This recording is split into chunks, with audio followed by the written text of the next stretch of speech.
What's going on? What's going on? Breeze here, bringing you an attack strategy video. This is like part 2. I did put one out called HPVB, Healer Pekka Valkyrie Bowler. Come to find out, it's not. The attack was called like the Pekka Smash, when some people knew it.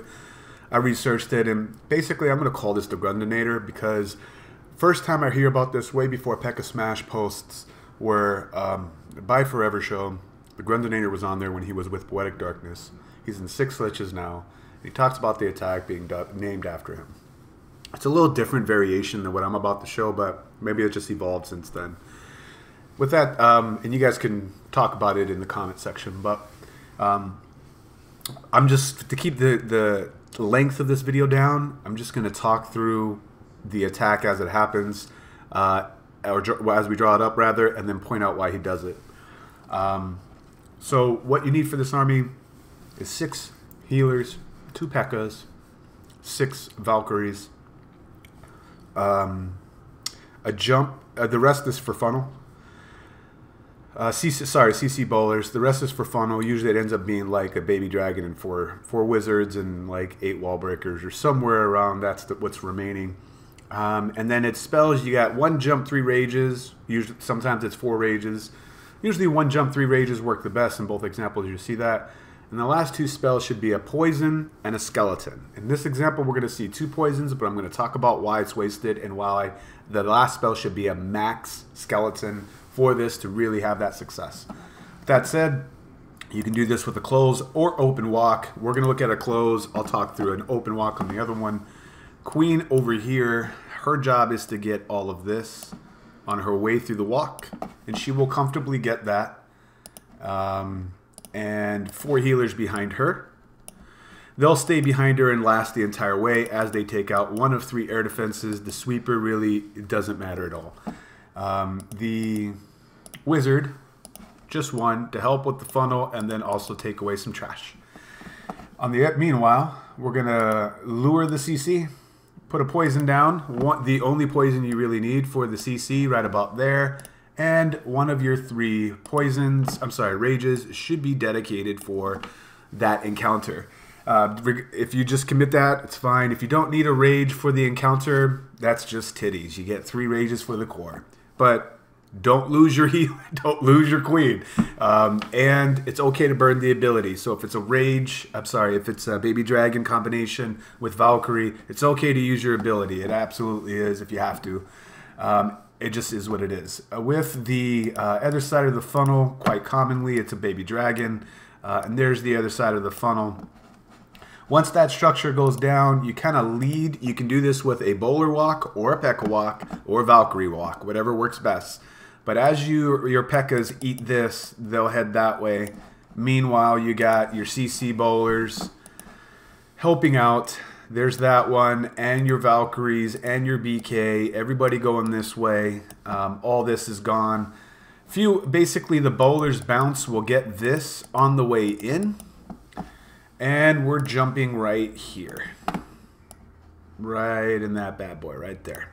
So this is where the beauty happens. Look how far away it is from air defenses. You're not really fighting a sweeper all that much. So basically you're going to enter this point with Pekka, Valkyrie, and Bowler behind with healers behind them erasing crap. So there's the queen, right? You don't need a poison for the queen. The queen's going to aggro onto a Pekka, whip-de-doo, that's 3,500 hit points.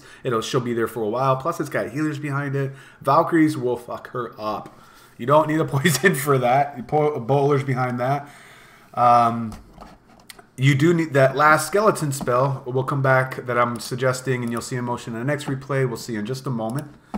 Rage goes down here. We'll erase all of this up to this line. Okay? So they're going to erase all this, and then the next structure is up here. So they're naturally going to be around by the BK, plus the BK is going to aggro the Pekkas and Valkyrie up to this area. So the next thing they're going to eat through is one of these walls. That's going to be where the next rage is, and then therein lies takes care of all this. All this is gone, and this is already gone. So I'm left with satellite defenses that are spread out. That I'm going to have Pekka, Valkyrie, and my Royals with healers behind them. That's no match. And that happens so fast, and that's what it's about. Where that last spell comes in is right here. So if this thing is shooting at my healers for whatever reason and I'm about to lose them, if these defenses are all being distracted, I can drop a max skeleton spell on it, then keep my healers in the air, and then there's my 3.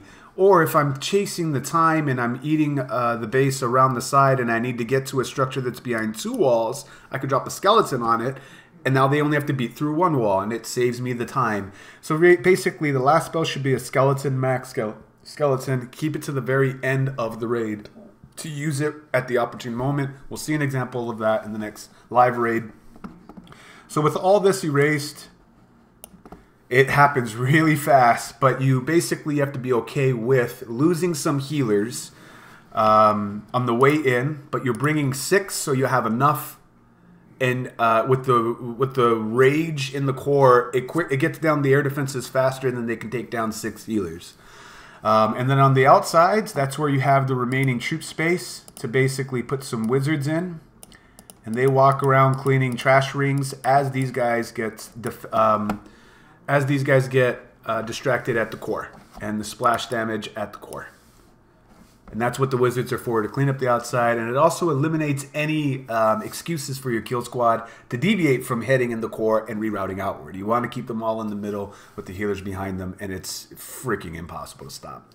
So that's what we'll see for this example. Hang tight. We'll look at another example shortly thereafter.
All right, so we're back.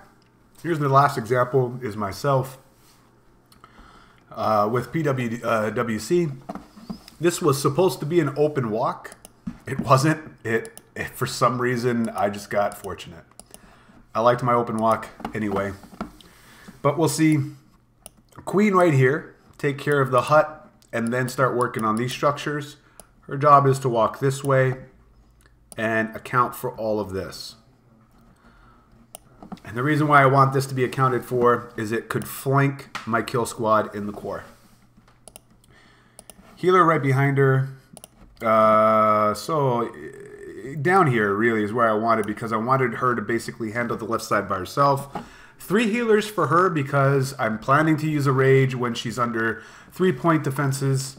I'm sorry, more than 2-point defenses. Yeah, same thing. More than 2-point defenses. She will take care of the CC. I got a hog for lure. 1 hog. And then a poison right about there. And a rage for her for the CC encounter because both are fresh hits. So rage right about there. And then I have... That's basically that side of the funnel. Meanwhile, at the top, I'm going to have a pekka down first. Beating at this. He'll be at that for a little while. 1 baby dragon right here. It'll go down before that does. That'll go down, and there's my funnel. And I got 2 healers behind that. But because it's not taking a lot of point defense, I'll put 1 healer here and 1 here. Because it's just the way the pathing is. I plan to bounce the bowlers, basically a pekka here and the bowlers, second pekka and all the bowlers. So as they eat this and bounce that, they'll keep heading that way.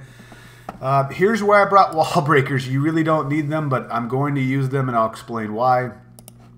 I can't jump if I don't break the wall breakers and break the wall breakers. If I don't do it, the Valkyries will and Pekka will, but I can't control which one they'll hit. I want them to hit this wall. I can't guarantee that, so I'm going to break this wall with wall breakers. Why am I not jumping? Because jumping only gives me access to like 30% of the base. I want to jump right here, which gives me access to all the air defenses. Plus the sweeper is kind of like that. So there's a nice little angle for everybody to walk like this, and the sweepers don't mean crap for my healers. And I can quickly get all the air defenses. So that's where the jump is supposed to be. That's why I'm breaking that wall. Jump. And I have 2 rages left. Sorry, so yeah, bowler, CC, Valkyrie, BK, everybody, we're entering right through here. And then rages would be right there to erase everything along this edge. And then a rage right here to erase all this. And then herein lies that last spell that I was talking about. My skeleton spell, if you look at what's remaining, I need to make sure there's a lot of things that I could use it on. So what actually ends up happening, and my wizard right here, basically to take that out and walk this way. Jeez, I can't frickin' type here. And a wizard down on this side, basically to keep the army in the middle. But here's what I was talking about. What actually happens is when the queen for some reason reroutes this way. There's a Tesla pop right here and here, which the Valkyries and bowlers would have got when I jumped and bridged this anyway. But she reroutes this way and it becomes a closed walk. That doesn't hurt me any because the plan was still sound.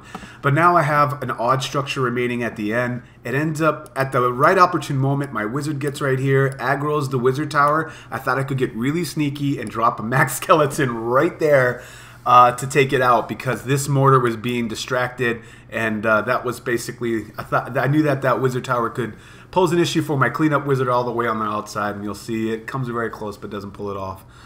So yeah, that's the plan. It's a hard one to explain, but hopefully you guys find success with it. But anyway, that'll be it for this attack strategy. Once again, it's Brutus reminding you, you got to be better than the double, and I will check you next time.